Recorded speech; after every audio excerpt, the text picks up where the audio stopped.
ابو ہریرہ رضی اللہ عنہ نے بیان کیا کہ رسول اللہ صلی اللہ علیہ وسلم نے فرمایا، قیامت اس وقت تک قائم نہ ہوگی جب تک دو عظیم جماعتیں جنگ نہ کریں گی۔ ان دونوں جماعتوں کے درمیان بڑی خون ریزی ہوگی، حالانکہ دونوں کا دعویٰ ایک ہی ہوگا، اور یہاں تک کہ بہت سے جھوٹے دجال بھیجے جائیں گے، تقریباً 30 دجال۔ ان میں سے ہر ایک دعویٰ کرے گا کہ وہ اللہ کا رسول ہے، اور یہاں تک کہ علم اٹھا لیا جائے گا اور زلزلوں کی کثرت ہوگی، اور زمانہ قریب ہو جائے گا اور فتنے ظاہر ہو جائیں گے، اور حرج بڑھ جائے گا، اور حرج سے مراد قتل ہے، اور یہاں تک کہ تمہارے پاس مال کی کثرت ہو جائے گی بلکہ بہہ پڑے گا، یہاں تک کہ صاحب مال کو اس کا فکر دامنگیر ہوگا کہ اس کا صدقہ قبول کون کرے،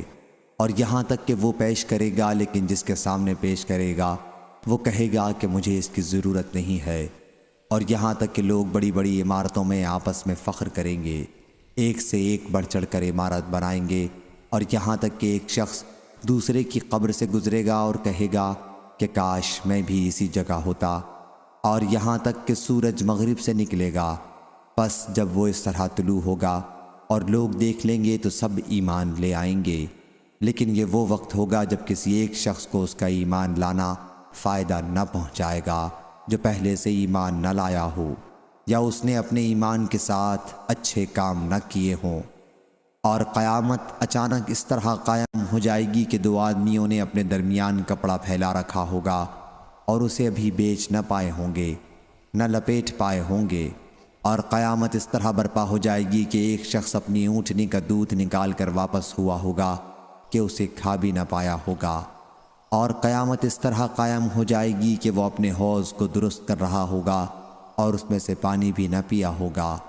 اور قیامت اس طرح قائم ہو جائے گی کہ اس نے اپنا لقمہ منہ کی طرف اٹھایا ہوگا اور ابھی اسے کھایا بھی نہ ہوگا۔ صحیح بخاری حدیث نمبر 7121۔ ابن مسعود رضی اللہ عنہ بیان کرتے ہیں، میں نے رسول اللہ صلی اللہ علیہ وآلہ وسلم کو فرماتے ہوئے سنا، اللہ اس شخص کے چہرے کو تر و تازہ رکھے جس نے ہم سے کوئی ایسی چیز سنی تو اس نے جیسے اسے سنا تھا ویسے ہی اسے آگے پہنچا دیا، کیونکہ بسا اوقات جسے بات پہنچائی جاتی ہے وہ اس کی اس سننے والے کی نسبت زیادہ حفاظت کرنے والا ہوتا ہے۔ مشکات المصابیح حدیث نمبر 230۔